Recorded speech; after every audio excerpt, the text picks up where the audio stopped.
پسند بنانے میں کئی برائیاں ہیں جن کی شریعت اجازت نہیں دیتی. یہ خالصتاً ہندوانہ رسم ہے. ایک برائی تو اس میں یہ ہے، نبی صلی اللہ علیہ وسلم نے فرمایا من تشبہ بقوم فہو منہم. نمبر 2، فقہا نے کہا ہے کہ جو کبوتر اڑاتے ہیں نا چھتوں پہ کھڑے ہو کر، ان کی گواہی مردود ہے، کیونکہ یہ کوئی اچھا کام نہیں ہے. کبوتر پالنا تو جائز ہے، لیکن چھتوں پہ کھڑے ہو کر وہ آوازیں مارنا اور جو ہے وہ بالکل ایک لاؤبالی پن کا اظہار کرنا، اور اس سے بد نظری بھی ہوتی ہے، بے پردگی بھی ہوتی ہے. تو جب کبوتر پالنے والے کو جو ایک حلال کام ہے جس کے فائدے بھی ہیں، اس کو فقہا نے لکھا ہے کہ وہ فاسق ہے اور اس کی گواہی مقبول نہیں ہے، کیونکہ وہ چھتوں پہ چڑھتا ہے، سیٹیاں بجاتا ہے. تو پتنگ میں یہ سیٹی بازی اور چھتوں پہ چڑھنا اس سے بھی زیادہ ہوتا ہے. دوسری وجہ اس لیے ناجائز ہے. تیسری وجہ اس کی یہ ہے کہ اس میں حادثات کا بہت خطرہ ہوتا ہے، اور کئی واقعات ہوتے ہیں، کوئی چھت سے گر گیا اور یا گردن کٹ گئی، ایسے بہت سارے واقعات ہیں. یہ تیسری وجہ ہے یہ ناجائز ہونے کی. چوتھی وجہ حکومت بھی پابندی لگا چکی ہے عدالت کی طرف سے. پچھلے سال تو مجھے معلوم تھا، اس سال کا مجھے علم نہیں ہے، کہ سپریم کورٹ کی طرف سے بھی اس پر پابندی لگائی گئی ہے. اور قرآن مجید میں اللہ کا حکم ہے کہ حاکم کی اطاعت کرو. جب حکومت کسی کام پر پابندی لگا دے اور وہ لوگوں کی مصلحت کی خاطر لگائے تو حکومت کے قانون کی اتباع کرنا بھی پھر لازم ہو جاتا ہے. جب کوئی نعمت مل رہی ہو تو بعض دفعہ تو وہ نعمت واقعی نعمت ہوتی ہے اللہ کی طرف سے، بعض دفعہ ڈھیل ہوتی ہے. وہ فرعون کو جیسے ڈھیل ملی نا، فرعون کو ڈھیل ملی، بہت قارون کو ڈھیل ملی، دولت بڑھتی جا رہی تھی. وہ اس خوش فہمی میں تھا کہ مجھے عذاب نہیں ہو سکا، کیونکہ مجھے تو اتنا کچھ ملتا جا رہا ہے. تو بعض دفعہ اللہ نافرمانوں کی نعمتوں میں جو اضافہ کرتے ہیں اس کی وجہ یہ ہوتی ہے کہ اللہ چاہتے ہیں کہ دنیا میں ان کو عیاشی دے دو اور پھر ان کو میں اچھی طرح سے پکڑوں گا. جیسے دیکھو پھانسی کا جو مجرم ہوتا ہے نا، جس کو کل لٹکانا ہے، تو اس کا رات کو بڑا پروٹوکول ہوتا ہے. اس کی مرضی کا کھانا کھلایا جائے گا، اس کو اس کے رشتہ داروں سے اس کو ملوایا جائے گا، اس سے اس کی آخری خواہش پوچھی جائے گی. اب کسی نے پھانسی کے پھندے پہ لٹکنا ہے، اس سے آخری خواہش پوچھی جا رہی ہے، بھائی بتاؤ. وہ کہہ رہا ہے یار میری والدہ امریکہ میں رہتی ہیں، ان کو بلاؤ، میں ان سے ملنا چاہتا ہوں. ایک مثال دے رہا ہوں، ٹکٹ کا انتظام کیا جا رہا ہے، بھائی بلاؤ. اب یہ خوش ہو جائے کہ یار دیکھو اتنا پروٹوکول تو گورنمنٹ کسی کو بھی نہیں دیتی. میں نے ماموں سے ملنا ہے تو ماموں کو بلایا جا رہا ہے. میں نے کہا بریانی کھانی ہے تو بریانی کا انتظام ہو رہا ہے. میں نے کہا انڈے والا نہیں چلے گا، زنگر برگر چلے گا. آج زنگر برگر کا انتظام کیا جا رہا ہے کہ اس کا مطلب گورنمنٹ مجھ پہ مہربان ہو گئی اور کل میں نے لٹکنا نہیں ہے. اور وہ جو مجرم جو پھانسی کا نہیں ہے، وہ تو 5 سال قید با مشقت کا ہے، اسے تو دال چاول کھلائے جا رہے ہیں. اس کا مطلب وہ لٹکے گا اور میں چھوٹ جاؤں گا، وہ یہ سمجھ رہے ہیں. تو اسے کہا جائے گا بھائی وہ چونکہ لٹکنا نہیں ہے نا، اس لیے دال چاول کھلائے جا رہے ہیں، کیونکہ وہ 5 سال بعد چھوٹ کے اپنے گھر جا کے انڈے والا برگر بھی کھائے گا اور زنگر برگر بھی کھائے گا. اور تیری قسمت میں اب یہ چیزیں کبھی بھی نہیں ہیں، لہذا تو بول انڈے والا منگوانا ہے یا زنگر منگوانا ہے. تجھے کھلایا اس لیے جا رہا ہے کہ اب تو نے لٹکنا ہے. تو یاد رکھو بعض دفعہ اللہ دنیا میں ترقی دے دیتے ہیں، بعض دفعہ اللہ دنیا میں نوازتے ہیں، خوب عزت ملتی ہے، پیسہ ملتا ہے، شہرت ملتی ہے، صحت ملتی ہے. تو یہ اللہ کی نعمت نہیں ہوتی، یہ ڈھیل ہوتی ہے، جس کو قرآن میں کیا کہا گیا ہے؟ استدراج. مشکل لفظ ہے، قرآن کی اصطلاح ہے استدراج. درج سے نکلا ہے، درجہ بدرجہ کسی چیز کو تباہی کی طرف لے کے جانا، ڈھیل دینا اس کو. تو جیسے پتنگ ایک آدمی نے کھچا مارا تو آپ کی پتنگ کو نا، آپ نے پتنگ ڈھیلی کر دی یہ دکھانے کے لیے کہ میری پتنگ کٹ گئی ہے. بعض دفعہ ہم جب بچپن میں کھیلتے تھے نا تو وہ ایسے چھوڑ دیتے تھے نا، وہ ایسے جا رہی ہے، وہ خوش ہو کے بھاگتا تھا، لے بھائی اس کی پتنگ کٹ گئی، پھر ایک دم کھینچ لی گئی، کوئی کٹی وٹی نہیں ہے. تو یہ ڈھیل دیتے ہیں نا، ڈھیل، بالکل یہی انداز ہوتا ہے. ہم نے کوئی زیادہ پتنگیں نہیں اڑائی، 2-4 دفعہ ہی اڑائی ہوں گی. آپ سمجھے پتہ نہیں کتنے بڑے پتنگ. کرکٹ کھیلا ہے ہم نے ٹھیک ٹھاک. ایک تو مسئلہ ہے کوئی بیان کو فوکس کرنا چاہیے نا، کیا بات چل رہی ہے. درمیان میں اگر یہ نئی باتیں آئیں گی نا تو پھر یہ الگ سے موضوع بنا کے نہیں آتی. تو بات یہ چل رہی تھی کہ دنیا میں اللہ کسی کو بہت زیادہ نوازیں تو یہ نوازنا اس کی علامت نہیں ہے کہ اللہ آپ سے خوش ہے. یہ ڈھیل بھی ہو سکتی ہے کہ تو چونکہ پھانسی کا مجرم ہے، تجھے آخرت میں جہنم کی آگ میں پھینکنا ہے، اڑا لے کچھ دن مزے. سمجھتے ہو؟ اور بعض دفعہ یہ نعمت بھی ہوتی ہے. نعمت کب ہوتی ہے وہ میں ابھی بتاتا ہوں. پہلے میں پہلے والی کو مثالوں سے سمجھا دوں. صحابہ کرام جب ایمان لائے نا تو ان کے معاشی حالات اور کمزور ہو گئے، کاروبار چھن گئے، ہجرت کر کے آئے، گھر بار چھوٹ گیا. جبکہ وہ روم اور فارس جو بڑی بڑی سپر پاور تھی اس وقت، ان کو دیکھتے کہ وہ تو پھل پھول رہے ہیں. بھائی نبی صلی اللہ علیہ وسلم نے دعویٰ یہ کیا کہ میں تمام انسانوں کا نبی ہوں اور میں جو دین لے کر آیا ہوں وہ برحق ہے. تو بعض لوگوں کو خیال ہوتا یہ برحق دین ہے تو ہم عرب کے بدو اتنے تھوڑے سے علاقے میں ہیں اور اکثر ان میں پڑھنا لکھنا بھی نہیں جانتے، تحریر نہیں پڑھ سکتے تھے، یہ کم علمی کا عالم تھا. اور پڑھے لکھے کون ہیں؟ روم اور فارس. اتنی بڑی بڑی طاقتیں, حالانکہ کوئی سورج کی عبادت کر رہا ہے, کوئی آگ کی پوجا کر رہا ہے, اور کوئی سیکولر ہے, کسی کی مانتا ہی نہیں کسی کو, وہ تو اللہ کے نافرمان ہے. پھر مکہ میں بھی جو بڑے بڑے سردار تھے نا, جو اسلام کے سب سے بڑے دشمن تھے, وہ بھی بڑے ٹھیک ٹھاک مالدار پیسے والے لوگ. تو صحابہ کرام کو یہ اشکال ہوتا کہ پیسہ ان کے پاس ہے اور اللہ راضی ہم سے ہے, تو ہم غریب کیوں ہیں؟ یہ آج بھی اشکال ہوتا ہے کہ نہیں ہوتا؟ ابے یار, ہر چیز تو تم ان سے لیتے ہو. اس میں تو ویسے ہماری اپنی کوتاہی ہے جو ہر چیز ہم ان سے لے رہے ہیں, کوئی اسلام کی وجہ سے نہیں ہے کہ ہم نیک ہیں تو اللہ نے ان کو نواز دیا, وہ ہم ہیں ہی اس قابل کہ ہمیں کچھ نہ ملے. وہ انہی حرکتوں کی وجہ سے جو بھی میں نے تھوڑی دیر پہلے بیان کی ہے, کیونکہ ہم آج کا مسلمان ہر وہ کام جو ان لاجیکل ہو وہ کر رہا ہے. وہ سمجھ رہے ہو بیٹھ کے؟ دیکھو یہ کورونا میں مجھے بعض تاجر ملے ہیں, وہ کچھ ایک تو میں نے خود دیکھے امریکہ سے پاکستان آ گئے بزنس کرنے. امریکہ سے کہاں آ رہے ہیں؟ پاکستان. کہہ رہے ہیں امریکہ میں بزنس ابھی نہیں ہے, ابھی پاکستان کے پھلنے پھولنے کا دن ہے. صحیح ہے نا؟ لیکن پاکستانیوں کو یہ بات معلوم نہیں آ رہی. یہ گوروں کو پتہ ہے, گورے آ رہے ہیں, گورے کہہ رہے ہیں ادھر لگاؤ پیسہ, کیونکہ کرونا نے نا دنیا کو بالکل الٹ دیا ہے. ہمارے استاد بہت ذہین ہے, اللہ ان کی عمر میں برکت دے. انہوں نے فرمایا تھا کرونا پھیل رہا تھا شروع, انہوں نے کہا کرونا کے ختم ہونے کے بعد دنیا بالکل چینج ہو چکی ہوگی, بہت اٹک پٹک ہوگی, ابھی بہت سے مالدار غریب اور بہت سے غریب اوپر. اس میں وہ ترقی کرے گا جو کیا استعمال کرے گا؟ کھوپڑی. اور جو مکھنچو بن کے عاملوں پہ ڈالتا رہے گا نا بندش, جادو ٹونا, اور مجھے تو پتہ نہیں اللہ کا میرے ساتھ مسئلہ ہے کیا ہے, میرے تو کوئی کام ہی نہیں ہوتا, میری تو شادی نہیں ہو رہی. کرونا میں شادیاں بھی ہوں گی کیونکہ موتیں مردوں کی زیادہ ہو رہی ہیں. حقیقت بتا دوں, بہت سی عورتیں بیوہ ہو گئی ہیں کرونا میں, رشتے بھی ملیں گے, لیکن یہ بیٹھ کے کیا کر رہا ہے؟ مکھیاں مار رہا ہے بیٹھے بیٹھے, کہہ رہے کچھ ہو ہی نہیں رہا, کچھ مسئلہ ہی نہیں ہے. تو بالکل دنیا بہت حد تک چینج ہو چکا ہوگا. جیسے 9/11 سے پہلے کی دنیا اور 9/11 کے بعد کی دنیا میں فرق ہے نا, ایسا ہی کورونا سے پہلے کی دنیا میں اور کورونا کے بعد کی دنیا میں بہت بزنس چینج ہو رہا ہے.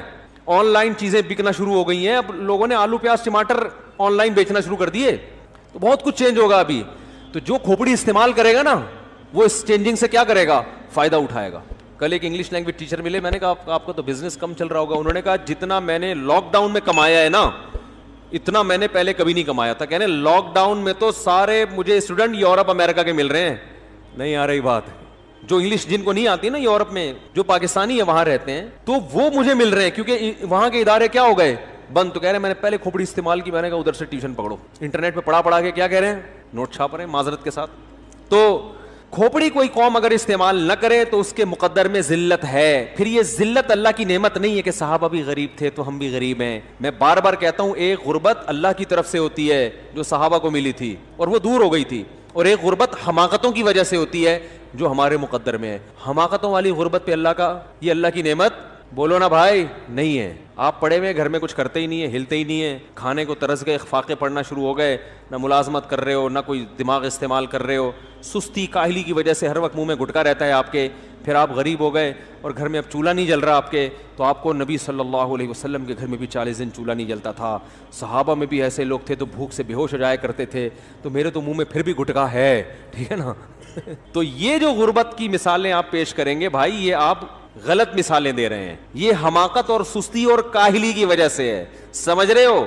یہ سستی اور کاہلی کی وجہ سے ہے. تو ہم جو ترقی میں اس وقت مسلمان پیچھے ہیں نا, اس کی وجہ تو یہ نہیں کہ کوئی اسلام میں ہم نے بہت عمل کیا تو اللہ نے کہا تمہیں دنیا نہیں دوں گا آخرت دوں گا, اس کی وجہ تو ہماری اپنی نالائقی ہے. لیکن اصول یہ ہے کہ بعض دفعہ انسان محنت کرتا ہے پھر بھی نہیں ملتا, بعض دفعہ ایسے بھی ہوتا ہے. گوروں میں بھی ہر ایک کو تھوڑی ملتا ہے, لیکن اگر مل بھی جائے تو محض ملنا اس کی علامت نہیں ہے کہ اللہ آپ سے خوش ہے. نافرمانوں کو بھی اللہ بہت زیادہ نواز دیتا ہے, اور فرما برداروں کو اللہ تعالیٰ بعض دفعہ ایسا ہوتا ہے کہ وہ تنگ زندگی عطا کرتا ہے. تنگ زندگی کی مراد یعنی غربت والی زندگی.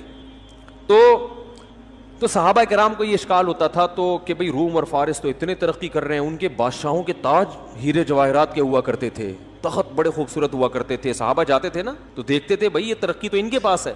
تو اللہ نے کیا فرمایا سورہ زخرف میں, وَلَوْلَا أَن يَكُونَ النَّاسُ أُمَّةً وَاحِدَةً لَجَعَلْنَا لِمَن يَكْفُرُ بِالرَّحْمَنِ لِبُيُوتِهِمْ سُقُفًا مِّن فِضَّةٍ وَمَعَارِجَ عَلَيْهَا يَظْهَرُونَ وَلِبُيُوتِهِمْ أَبْوَابًا وَسُرُرًا عَلَيْهَا يَتَّكِئُونَ وَالزُّخْرُفَ.